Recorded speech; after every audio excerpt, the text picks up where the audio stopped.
রাজহংস শ্রোতারূপে জলের ভাব ত্যাগ করিয়া দুধের ভাবটুকু গ্রহণ করিবে। আসো, প্রথম জানব রাস কাকে বলে, রাস কি, রাসের মুখ্য বিষয়, রাস শুনলে কি হয়, এগুলো প্রথম আমাদের জানতে হবে। শুধু শরদ চন্দ পবন মন্দ গাইলাম, রাস কি এটাই জানলাম না, তাহলে কইল সারা রাত কীর্তন শুনবেন, পথে দেখা বলে বলবে রাস তো শুনলাম, রাসের ব্যাখ্যাটা একটু দাও তো। তখন কি করবেন? ফুল্ল মল্লিকা মালতী যুথি এগুলি গাইবে না। রাসের তত্ত্বটা বড় নিগুড় তত্ত্ব। আসলে একটু সংক্ষেপে জেনে নিন। শরদচন্দ্র এটা তো পদকর্তার পদ, একে অবমাননা করা যাবে না, এটাকে আমরা মাথায় রাখি। কিন্তু একটু জেনে নেই যে রাসটা কি, রাস শুনলে কি হয়, রাসের ব্যাখ্যা একটু জেনে নেই। প্রথম, রস বৈশ রাস, র এবং দন্তস্ব দুই অক্ষরে কি হলো? রস। র এবং দন্তস্ব দুই অক্ষরে হলো রস। এবার মাঝখানে একটা আকার দেন, রাস। একটা আকারেই হলো রাস। তাহলে আমাদের জানালেন যে রসের যদি আকার দিতে পারো, রসের যদি আকার দিতে পারো তাহলেই হবে রাস। প্রশ্ন হতে পারে যে রসের তো কোনো আকার হয় না, রস তো জলের মতো তরল, এর আবার আকার কি করে সম্ভব? একটু বুঝিয়ে বলা হোক। ধরেন আপনি বাজারে গেলেন, এক গ্লাস রস আপনি কিনলেন, চুমুকি আস্বাদন করলেন, আপনার অন্তরটা একবার শীতল হয়ে গেল। এইবার ওই রস ক্রয় করে বাড়িতে আনেন, বাড়ি এনে কড়াইতে ঢেলে ভালো করে জাল করতে হবে। জাল করতে করতে একটু পরে দেখবেন ওই রস গাঢ় হচ্ছে। ঠান্ডা করেন, দেখবেন যে রসটা আপনি জাল করলেন ওইটা মিশ্রি কিংবা গুড় আকার ধারণ করেছে। যে রস আপনি চুমুক দিয়ে গিলে খেলেন, ওইটা যখন গুড় হবে কিংবা মিশ্রি হবে, ওইটা কি আর গিলে খাওয়া যাবে? নয় গুলে খাও, নয় দাঁত দিয়ে কাম দিয়ে। কিন্তু এত সহজে না। অন্যান্য লীলাগুলো যত সহজে হৃদয়ঙ্গম হয়, রাস তত সহজে নয়। এবার আপনারা বলবেন যে রসের ব্যাখ্যা বলা হলো, তাহলে রাসটাকে একটু বুঝিয়ে দাও।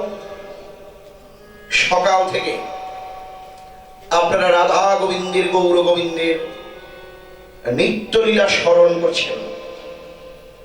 এই যে অপ্রাকৃত লীলার রস, জাগরণের রস, গোষ্ঠের রস, মধ্যাহ্ন লীলা সূর্য পূজার রস, উত্তরা গোষ্ঠের রস, রূপ অনুরাগের রস, অভিসার পর্যায়ের রস, এগুলো কি করলে যারা ভক্ত তাদের হৃদয় পাত্রে পূর্ণ করলেন। রস তো ভাণ্ডে পূর্ণ করলেন। এবার যদি ওই রসকে আপনি আকার দিতে না পারেন, তাহলে আপনি রাশি যাবেন কি করে? আকার দিতে হবে না? আকার দেব। রস যেমন জাল করলে আকার হয়। সকাল থেকে কীর্তন শুনলেন, যে রস আপনার হৃদয়ের পাত্রে পূর্ণ করলেন, ওই রসকে আপনি জাল করেন। প্রশ্ন হতে পারে জাল করবো কি দিয়ে? জাল করতে হলে তো তাপ দিতে হবে। তাপ পাবো কোথায়? অনুরাগের তাপ। রূপ অনুরাগ। অনুরাগের ঘরে না ঢুকলে রে মন, মুখের কথায় কৃষ্ণ ভজন হবে না। কখন অনুরাগ? রাধারানী যখন রূপীর কথা বলছিলেন, অনুরাগে গিয়ে বলল, সখীরে অল্প বয়সী মন, শ্যামরসে জল জল, আমার না জানি কি হবে পরিণামে। বল সখী, আমার পরিণামে কিবা হবে? আমি যে এই বয়সী এমন হলাম। এই যে পদ যখন স্মরণ হয়, অনুরাগী ভক্ত যারা, ওই সকাল থেকে যে রস আপনারা হৃদয়ের পাত্রে রাখলেন, তখন তারা এই অনুরাগের আগুন তাদের হৃদয় ভাণ্ডে ধাউ ধাউ করে জ্বলে ওঠে। এই যে আগুন, অনুরাগের তাপ, অনুরাগের তাপে যখন আপনার রস আপনি জাল করতে পারবেন, তখনই কেবল আপনি রাসলীলা স্মরণের যোগ্য অধিকারী হতে পারবেন।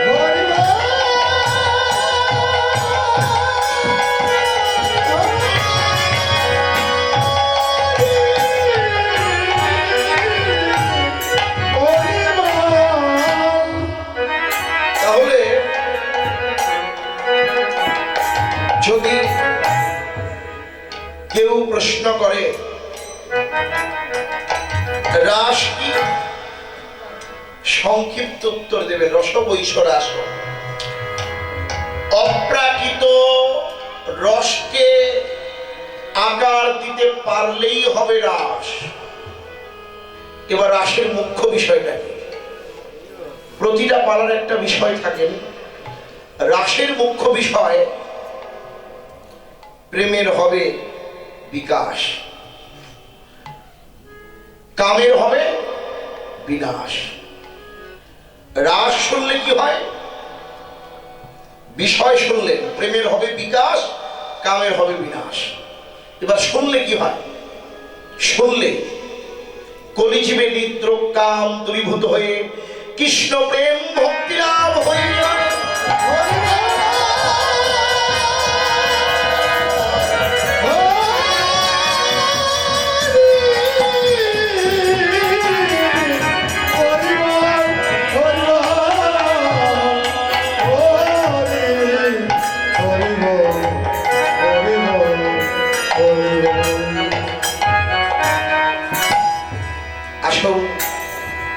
এবার গুরু কৃপা শিরে ধারণ করে লীলার বিস্তার আরম্ভ হোক। শ্রীমদ্ ভাগবতের দশম স্কন্ধের রাস পঞ্চোধ্যায়ের প্রথম শ্লোক। ভগবান পিতারাত্রি শরদ ফুল্ল মল্লিকা ঈশ্বরান্ত মনশ্চক্রে যোগমায়া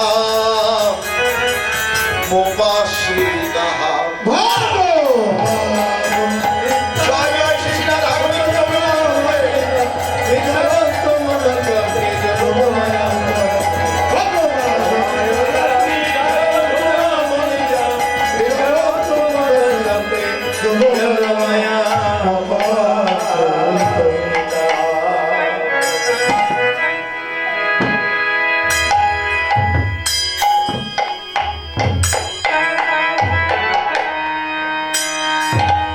শারদ চন্দ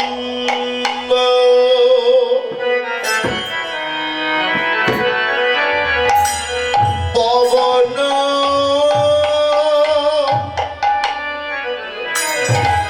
মন্দ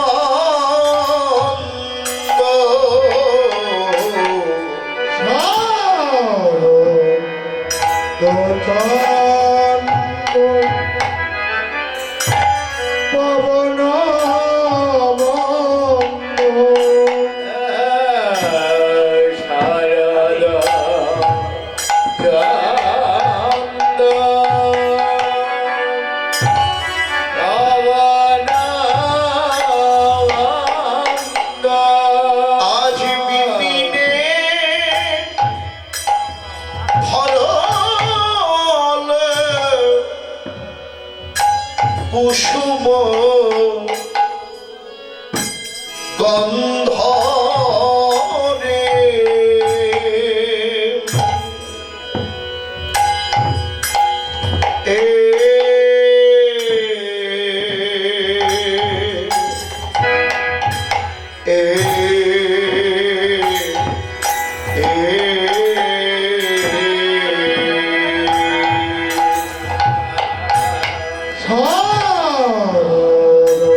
কতই শোভা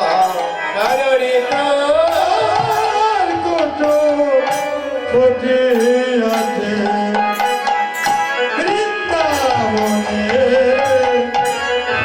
ওই শোভা ষড়ঋতুর কুসুম ফুটি আছে গোবিন্দ সেবায় লাগবে বলে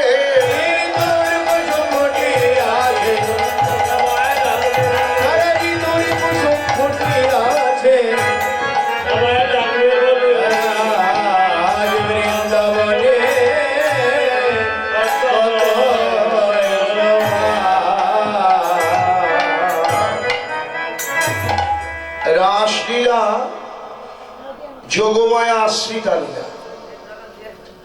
যোগমায়ার কৃপা বলে নানান বৃক্ষে নানান ধরনের ফুল, ফুলের উপর মধুকর বসে গুনগুন স্বরে গান করছে, মৃদুমন্দ পবন বহিতেছেন, আকাশে পূর্ণচন্দ্রের উদয় হয়েছে। ফুলগুলো তো ফুটলেন, শরৎকালে বসন্তের উদয়, ফুলগুলো কত আশা করে ফুটলে।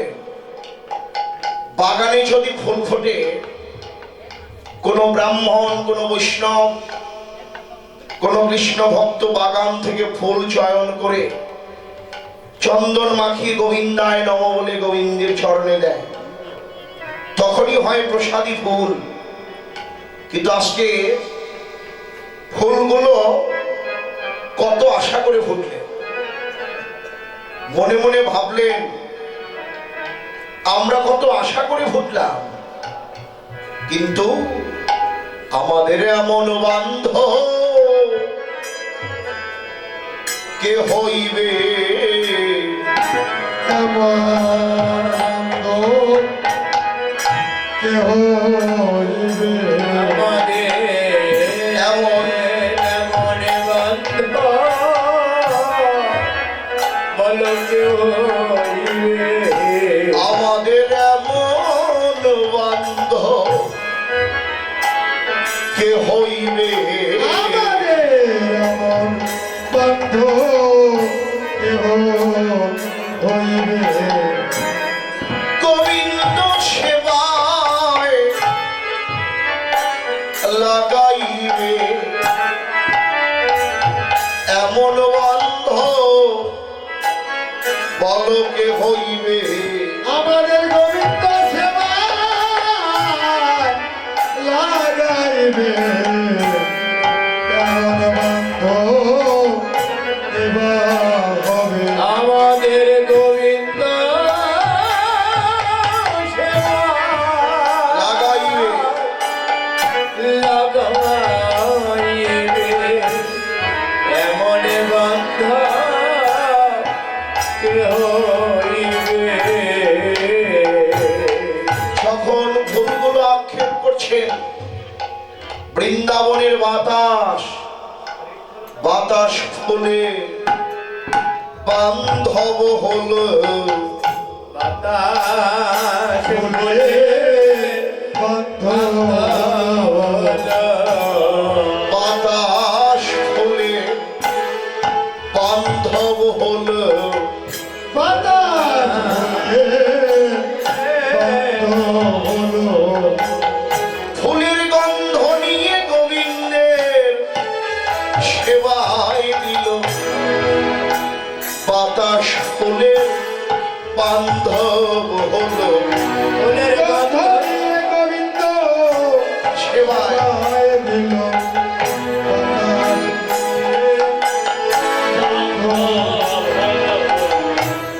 ধনিয়ে গোবিন্দের বাতাস ভুলে বান্ধব হলো। জয় গৌর। ফুলের গন্ধ, ফুলের গন্ধ নিয়ে গোবিন্দের সেবায় দিল, আজকে বাতাস ফুলের বান্ধব হলো। ফুলগুলো বাতাসকে বান্ধব করে পেলেন, কিন্তু হে বৈষ্ণবগণ মায়েরা, আমার বান্ধব কে হবে? এই যে আজকে আপনারা রাত জেগে কৃষ্ণ কথা শুনছেন, আপনারা হলেন আমার পরম বান্ধব। যারা আমাকে ডেকে নিয়েছেন গ্রামবাসী, তারা আমার বান্ধব। এই জন্মের মতন আমি যেমনি ভাবে আপনাদের সঙ্গ পেলাম, আমার কর্মফল অনুযায়ী আমার জ্যেষ্ঠ কুলেই হোক না যেন, জন্মে জন্মে আমার বান্ধব হইও। জন্মে জন্মে আমার বান্ধব হইও। জন্মে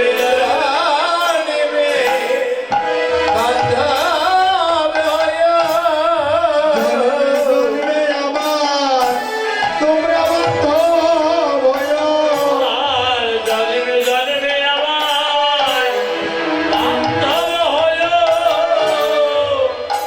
গোবিন্দ সেবায়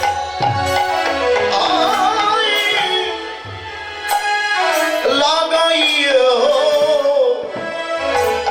জন্মে জন্মে বান্ধব হইয়া। আমায় গোবিন্দ সেবায় লাগাইও। জন্মে জন্মে আমার বান্ধব হইও। আরে আমি আবার যেন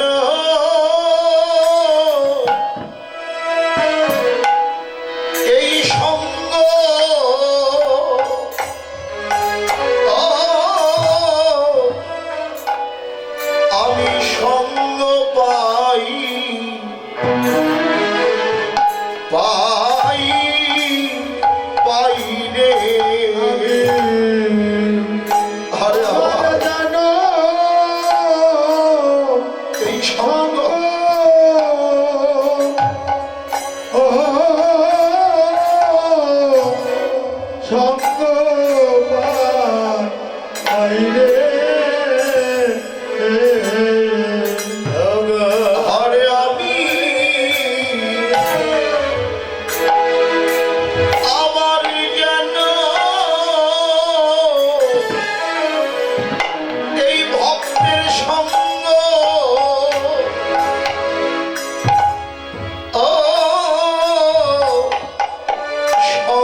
আমার যেন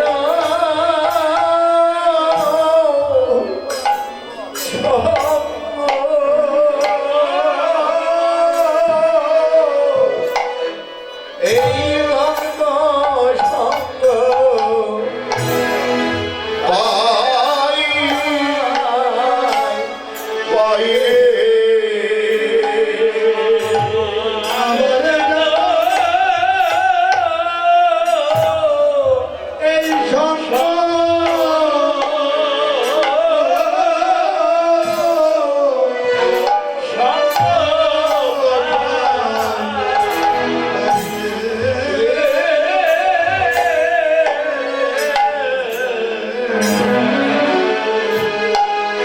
আরে আমার যে সে কুলেই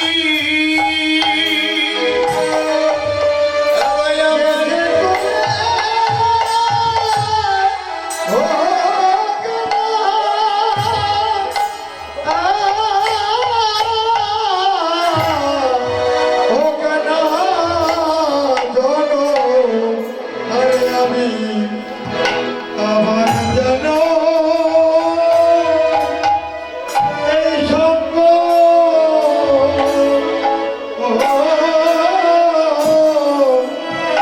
সঙ্গ পাই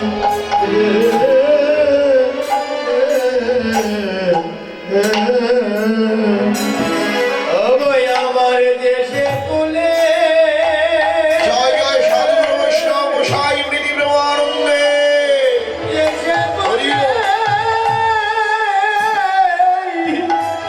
ও পেটা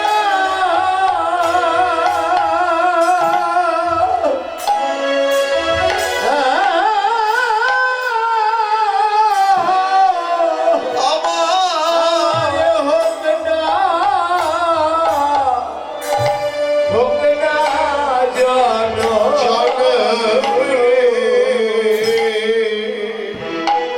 আমি আবার এই সঙ্গ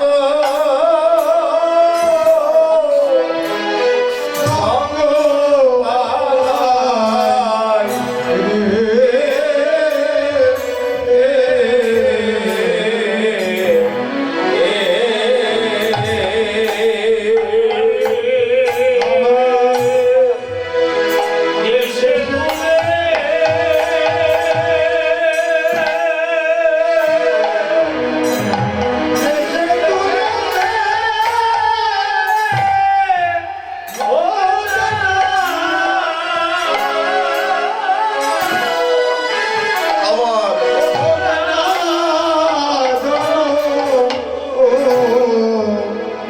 আমি আমার যেন এই সঙ্গ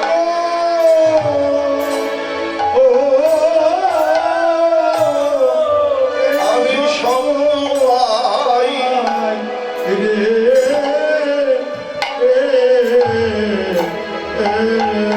আরে তোমরা জন্মে জন্মে আমার বান্ধব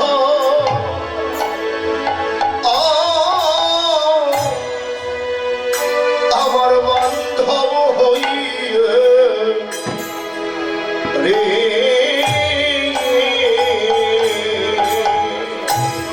জন্মে জন্মে আমার বান্ধব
জয় জয় সাধুর বৈষ্ণব গোসাই প্রেমানন্দে হরি বল। জন্মে জন্মে আবার বাঁধো। ও বাঁধো হলো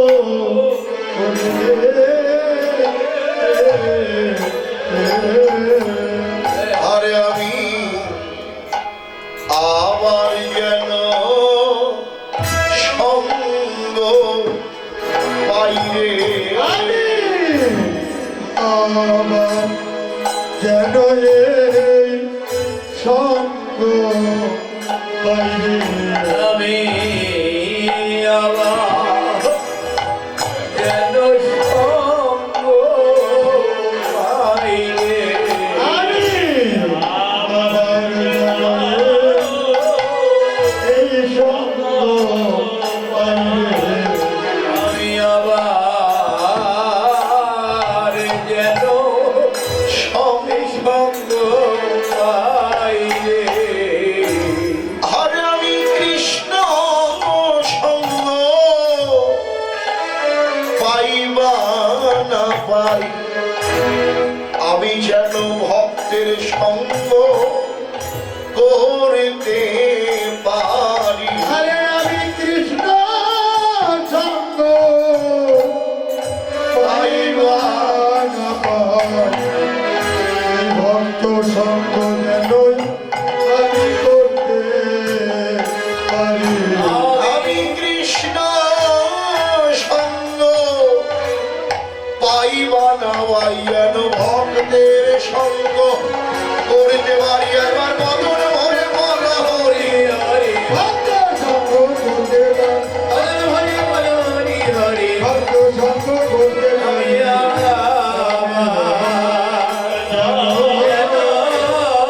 সঙ্গ পাইলে যেন ভক্ত মধুকর ধরণী রে। হরি বল হরি বল।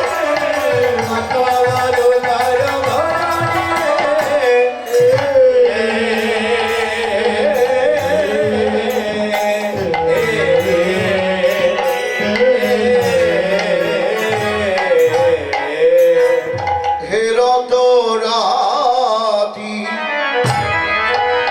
ওই ছন ভাতি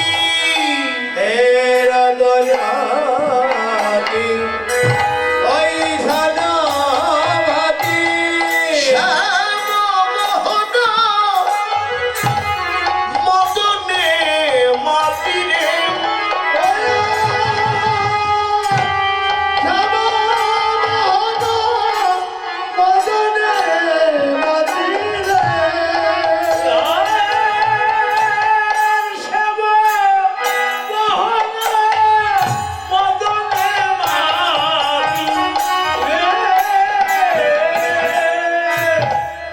রাসলীলার এক নাম হলো মদন সম। কামদেবের সঙ্গে যুদ্ধ। কামের 5টি বাণ মদন মাদন মোহন শোষণ স্তম্ভ। এই প্রাকৃত মদনের দর্পচূর্ণ করতে অপ্রাকৃত নবীন মদন মদন মোহন মদন মোহন আজ মদনে মাতল। মদন মদনে মদন মোহন মদনে মাতল। কবির বাঞ্ছা পূর্ণ করিবে বলে মদন মোহন মদনে মাতল। বাঞ্ছা পূর্ণ করবে বলে মদন মোহনা মদনে মাতল। ওই মুরলী গান পঞ্চমতাল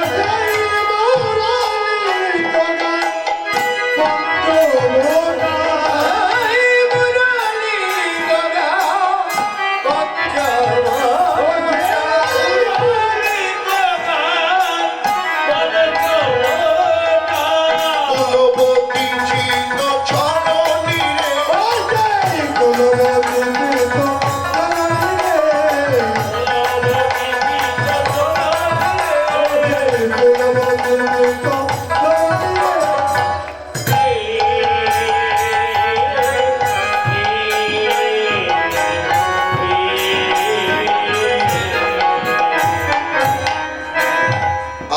মোহনবাসী বাজাইল রে,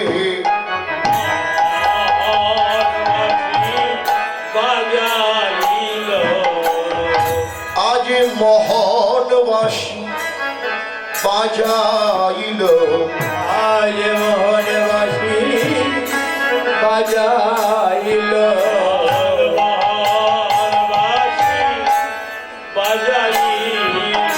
এবারে জয় রাধে শ্রী রাধে বলে স্বামী মোহনবাসী বাজাইল,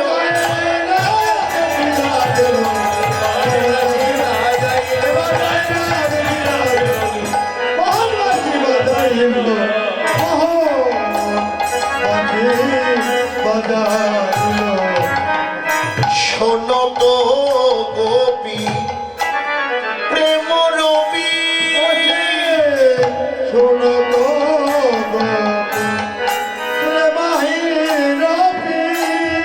মনহি মনহি আপনা ছবি রে, মনহি মনহি আপনার ছবি রে। আজকে গোপীরা শোনো তো গোপী প্রেম রবি মনহি মনহি আপনা ছবি রে, যখন বংশীধ্বনি শুনলেন মনে মনে তারা সপে যে দিল, মনে মনে তারা সবে দিল, মনে মনে তারা সপে যে দিল, মনে মনে তারা সবে দিল। ওরে যখন শ্যামের বাঁশি শুনল মনে মনে তারা সপে যে দিল, আরে যখন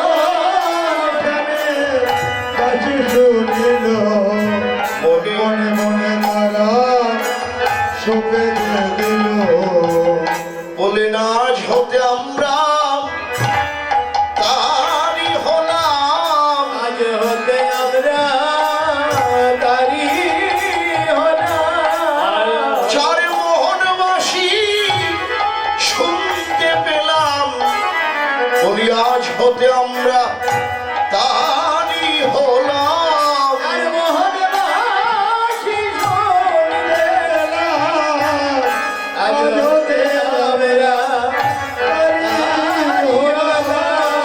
বাসি যাহাই বলতো তাহাই চলতো, তাহাই বলতো,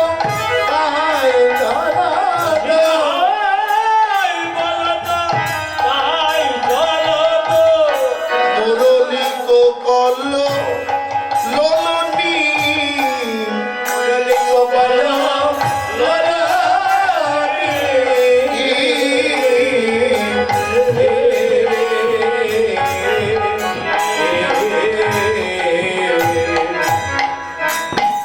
যখন বৃন্দাবনের গোপীরা গোবিন্দের বাঁশির ধ্বনি শুনল, ওরা অমনি ঘরে বাহির হলো, অমনি ঘরে বাহির হলো, হা কৃষ্ণ তোমার হলাম বলে, অমনি ঘরে বাহির হলো, কৃষ্ণ তোমার হলাম বলে, অমনি ঘরে বাহির হলো।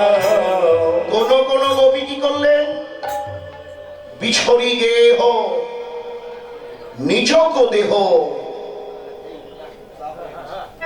নিজক দেহ এক নয়নে কাজর রেহরে, বাহিরঞ্জিত মঞ্জির এক এক কুণ্ডল দোলনী। যখন বাঁশির ধ্বনি শুনল গোপীরা কি করলো, এক চোখে কাজল করলো, আরেক চোখে দেবার কথা মনে, এক কানে কুণ্ডল দিয়েছে, আরেক কানে দেওয়ার কথা মনে নাই। এক বাহুতে কঙ্কন পরলেন, আরেক বাহুতে দেওয়ার কথা মনে নাই। মন তো দিয়েছে প্রাণবল্লভকে। গোপীরা চললেন। কোন কোন গোপী ছিল কর্মনিষ্ঠা গোপী, তাদের সংসার ছিল, তাদের পতি ছিল, তাদের সন্তান ছিল। কোন কোন গোপী সন্তান কোলে নিয়ে দুগ্ধ পান করাচ্ছেন, বংশীর ধ্বনি শুনে ওই কোলের সন্তানকে ভূমিষ্ঠে ফেলে চললেন। কোন কোন গোপী পতির সঙ্গে ঘুমিয়েছিলেন। বাঁশির ধ্বনি শুনে যখন ঘরের বাহির হবে, কারো কারো পতি বাধা দিল, এই কুলোটা, এই এত রাতে কোথায় যাও? কবি বললেন, পতি তুমি কি শুনতে পাও না? ও পতি, ভালো করে কান পেতে শোনো, এ যে তোমার পতি, আমার পতি, ত্রিজগতের পরম পতি। শোনো প্রাণের বান্ধব আমায় ডাকি,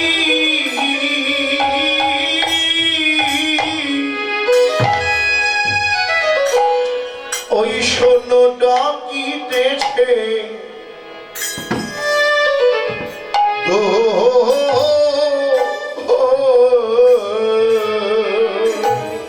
ওই শোনো প্রাণের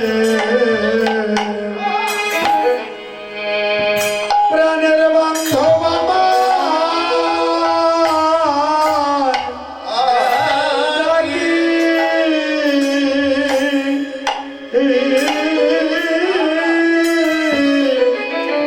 ডাকিতেছে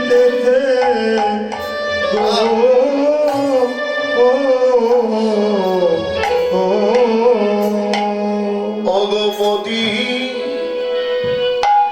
আমি আর যে ঘরে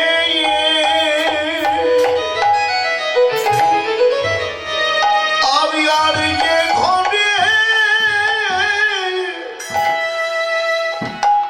রইতে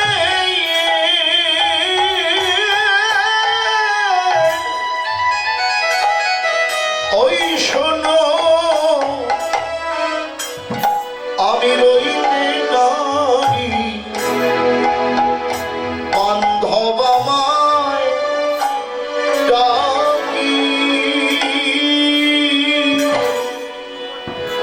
আমায় ডাকি দেশে গো।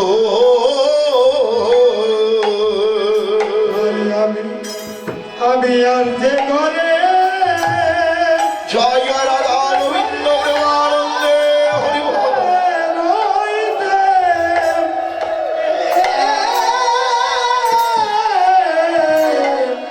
রইতে নারী প্রাণী, শোনো প্রাণের বান্ধব বান্ধব আমার ডাকি,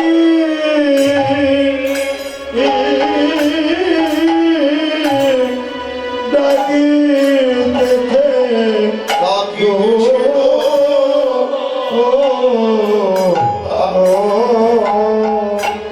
এই কবিদের মতো করে আমাদের সকলের জীবনে যেদিন রাসের রজনী নেমে আসবে, যেদিন আমাদের সকলের জীবনে রাসের বাঁশি বেজে উঠবেন, সেদিন গোপীদের মতো করে আমাদের সকলকে, ভাই বন্ধু আত্মীয় স্বজন পরিজন ভালোবাসার মানুষ সকলকে রেখেই সেদিন তোমার একা একা যেতে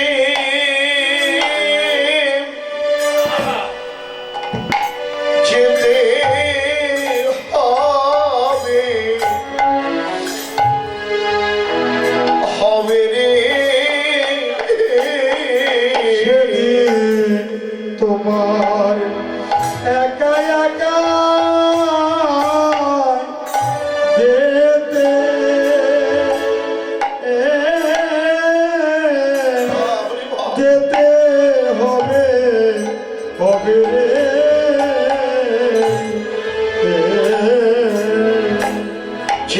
তোমার ওই রাসের বাসি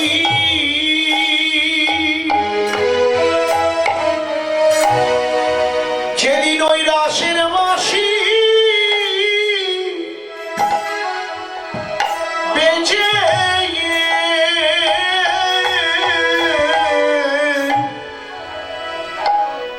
তোমার বেজে উঠবে সেদিন একা একা সেতে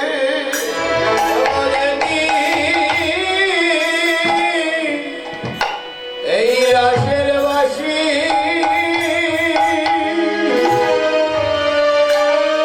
এই রাসের বাসি এই যে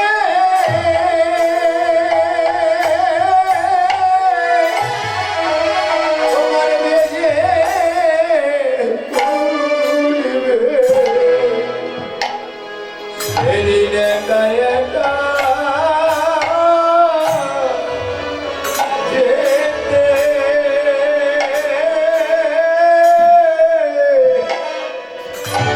তোমার যেতে হবে ও ও ও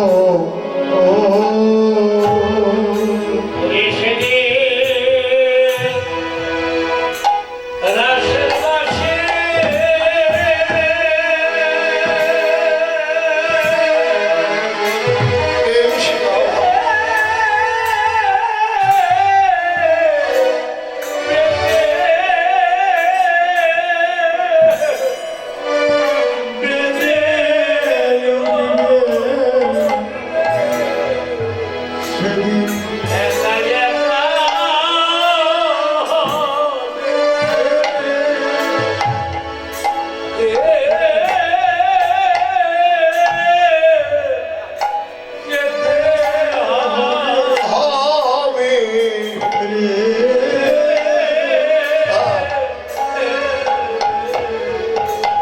সেদিন তোমার পুত্র কন্যা তোমার পুত্র কন্যা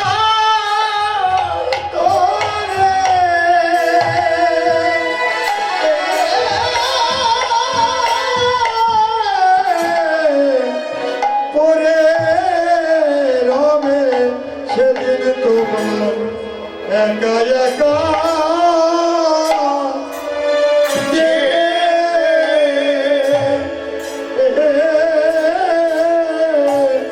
তোমার যেতে হবে রে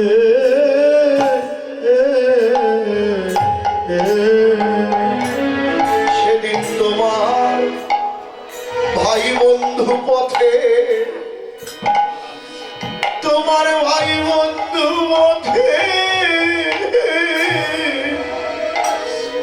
দাঁড়ায় রবে রবে একা একা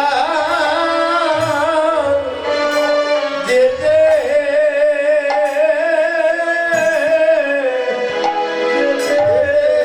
হবে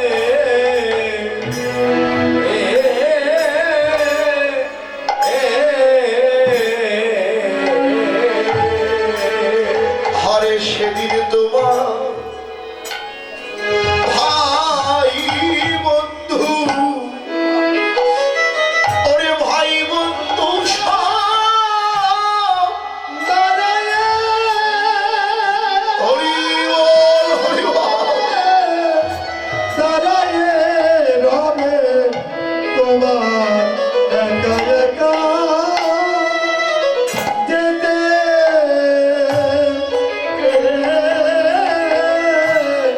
সেদিন যেতে হবে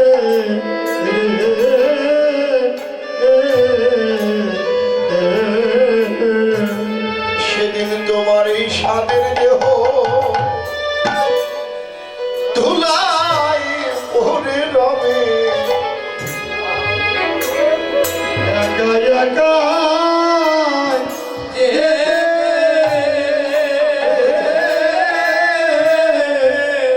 যেতে হবে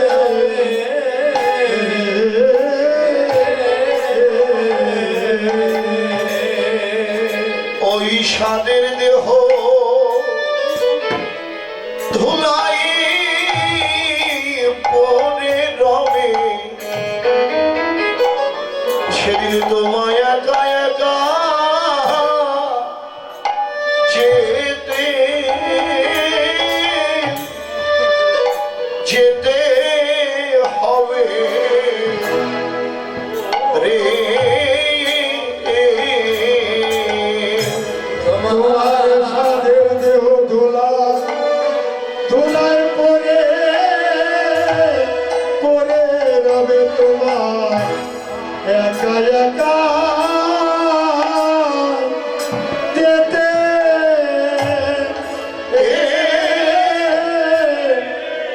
যেতে হবে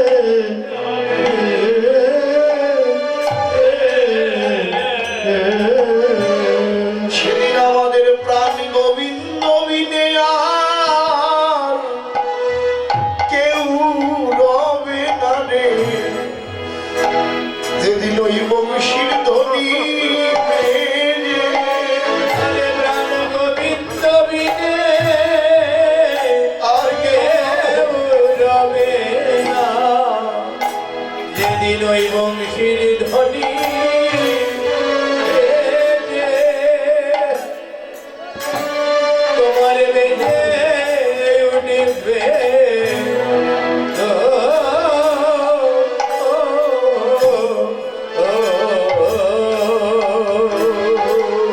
গোপী বললেন গোপতি, তুমি তো আমাকে বেঁধে রাখবে, বেঁধে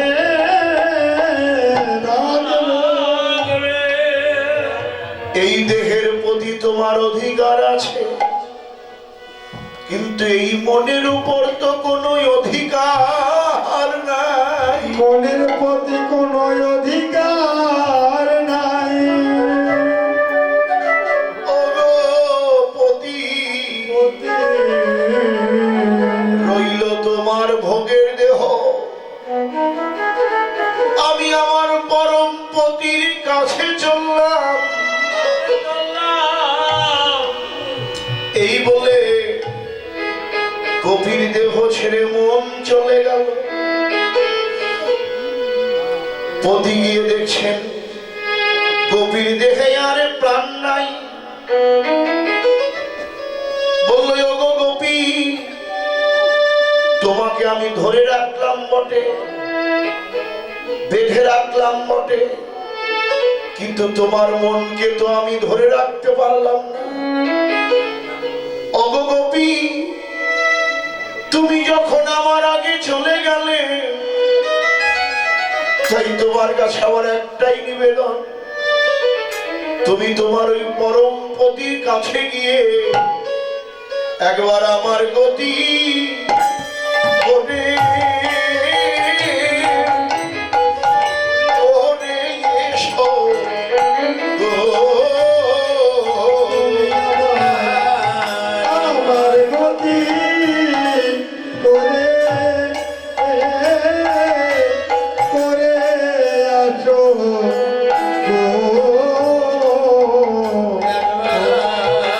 আমার গতি করে করে এসো গো। তোমার ওই পরম পতি কাছে যাইয়া আমার গতি করে ও তুমি পরমপতির কাছে যাইয়া আমার গতি করে ও গো, ওই পরম পতির কাছে যাইয়া তুমি আমার গতি করে এসো। পরমপতির কাছে যাইয়া আমার গতি করে এসো, পরমপতির কাছে যাইয়া আমার গতি করে এসো। বন্ধু আমার ডাকি ডাকিতেছে গো।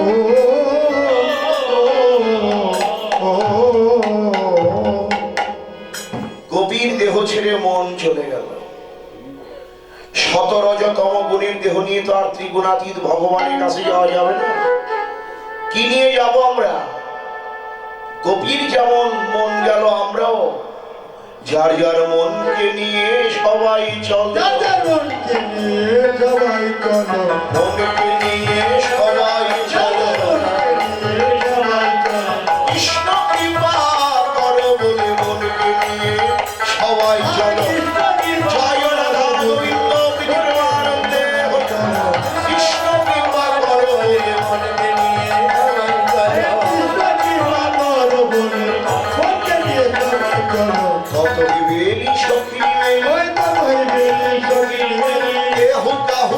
প্রার্থনা হেরিয়ে এবার কেহ কাউকে নাই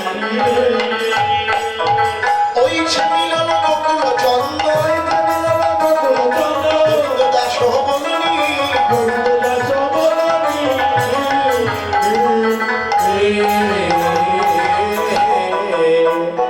বাবা কবিরা কেউ তো কাউকে দেখলো না রে যার যার মতো সেই সেই গেল কেউ তো কাউকে দেখলো না রে।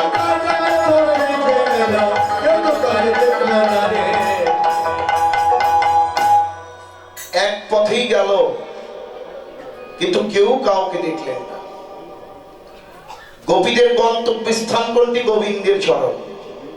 আমাদেরও তো ভাই একটাই কথা, সবাই আমরা এক পথেই যাব, একই পথের যাত্রী আমরা, কিন্তু যেদিন যাব কেউ কাউকে দেখব না। আমরা হলো অমৃতের সন্তান, এসেছে অমৃতের কাছ থেকে, যেতে হবে অমৃতেরই কাছে। তে আজকে কবিরা বংশীধ্বনি শ্রবণ করে নিকুঞ্জ কাননে মিলিত হলেন। এই জগতে যার কেউ নেই তার নাকি তুমি আছো গোবিন্দ। সব ছেড়ে এসেছি তোমার চরণে, এখন আমরা কোথায় যাব বলল? আর ফিরে যাব না আমরা, তোমার ওই চরণেই আমরা শরণ নিলাম। দেখলেন কত পরীক্ষার পরেও কবিরা চরণ ছেড়ে দিল না, বন্ধুর চরণ বক্ষে জড়িয়ে ধরলেন। হে বৈষ্ণব, গোপীরা আত্মনিবেদন করলেন, আমরাও তো করব। দেখতে দেখতেই নিষ্প্রভাত হয়ে এলো। একটু পরেই এই বৃন্দাবন ধাম ভেঙে যাবে। কত আশায় থাকে আমাদের গ্রামে বৃন্দাবন হবে, ভক্তের সম্মেলন হবে, ভক্তের চরণ সেবা করব, আমরা ধন্য হব। কত বাধা, কত বিপত্তি পেরিয়ে আজকে বৃন্দাবন করেছেন আপনারা। এই বিদায় লগনে তাকে কি দেব? দেবার মতো তো কিছু নাই। সবাই মিলে ভগবানের কাছে আমরা প্রার্থনা করব, প্রভু এই গ্রামবাসীর পক্ষ হয়ে আমরা সবাই মিলে বলব, প্রভু এই উৎসব পরিচালনা করতে গিয়ে আমাদের জ্ঞানী হোক আর অজ্ঞানী হোক, আমাদের অনেক ভুল ত্রুটি হয়েছে। তুমি আমাদের নিজ গুণে কৃপা করে নিও, আর প্রতি বছর যেন বৃন্দাবন করতে পারি।